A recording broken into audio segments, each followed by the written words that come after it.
আজ হচ্ছে পঞ্চমী, তো সবাইকে শুভ সকাল। তো সকাল শুরু হওয়ার পর আমরা একদম রেডি হয়ে ঝটপট চলে যাচ্ছিলাম এই দুটো বোনকে টাটা দিয়ে বাজার করতে। যেহেতু লাড্ডুর শরীরটা ভালো না, তাও বাজার তো করতেই হবে, পূজা আমরা জিনিস নিইনি, কিন্তু লাড্ডুর তো জিনিস কিনে দিতে হবে। তো সেই জন্য চলে গেছিলাম আমরা স্টাইল বাজার। তো স্টাইল বাজারটা এখন নতুন করে আবার বানাইছে, যেটা এত সুন্দর হয়েছে, কিন্তু জিনিসের দাম প্রচুরভাবে বেড়ে গেছে। মানে কি বলবো, এত সুন্দর সুন্দর জিনিস, কিন্তু দাম দেখে মাথা চাক।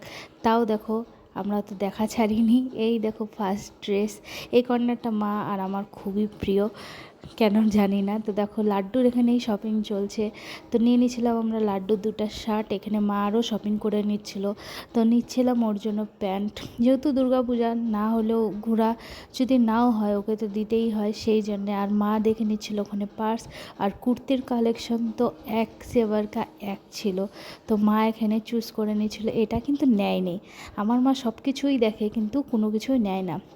তো দেখতেই পাচ্ছ কালেকশন খুবই সুন্দর। আর এখানে লাড্ডু খুব দৌড়াদৌড়ি করছিল, যেহেতু আমি ভিডিও করছি, ওর ওইটা পছন্দ না, ও ভিডিওতে খুব কমই আসতে চায়। তো এই দেখো ওই মেয়েটা লাড্ডুকে দেখছিল, দেখার একটাই কারণ, এই দেখো আমাদের কুলি, কোনো ছেলে যদি কোনো মেয়ের সাথে যায় যে এই দশা হয়। তো এমনিতে দেখো লাড্ডুর মুখ চুপ পুরা শুকায় গেছে, এখন তো ঠিকই আছে, আরও আগে অনেকটাই খারাপ ছিল শরীর।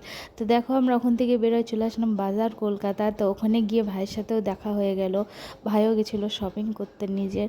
তো বিকালও হয়ে যাচ্ছিলো আর আমাদের এদিকে তাড়াহুড়া। তো দেখো এখানে দোকানে স্টাফের জন্য কিছু জিনিস নেওয়া হচ্ছিলো, প্লাস ভাইও নিচ্ছিলো। তো করে ঠোরে আমরা একদম বাড়ি চলে আসলাম। আর লাড্ডুকেই দেখো, তো লাড্ডুর জন্য এই গিফটটা আমরা পেয়েছি, এত সুন্দর সাবানটা, গন্ধটা তো খুবই সুন্দর, দেখতে পাচ্ছ লাড্ডুর খুবই পছন্দ। তো এখানে লাড্ডুকে বললাম একটু পরে দেখা, তো ও দেখাচ্ছিল। তো টাটা।